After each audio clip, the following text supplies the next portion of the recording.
I'm going to show how to tie and fish this simple but effective fly. Here are the materials that you will need. 6/0 thread. My favorite colors are olive and brown. For the ribbing, use medium-sized black wire. For hooks, I like to use the curved wide gap scud hooks. I normally use size 16s and 18s, 18s being my favorite. And for the bead head, I use tungsten beads size 3/32. Begin by loading the tungsten bead onto the hook.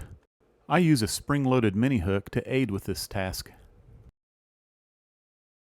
Once the hook has been secured in the vise, make tight thread wraps to cover the shank.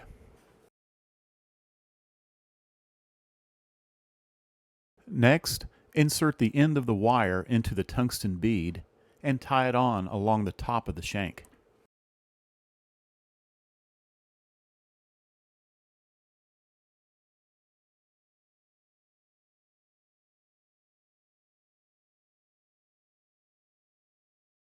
Now, wrap the wire forward to create the appearance of segmentation.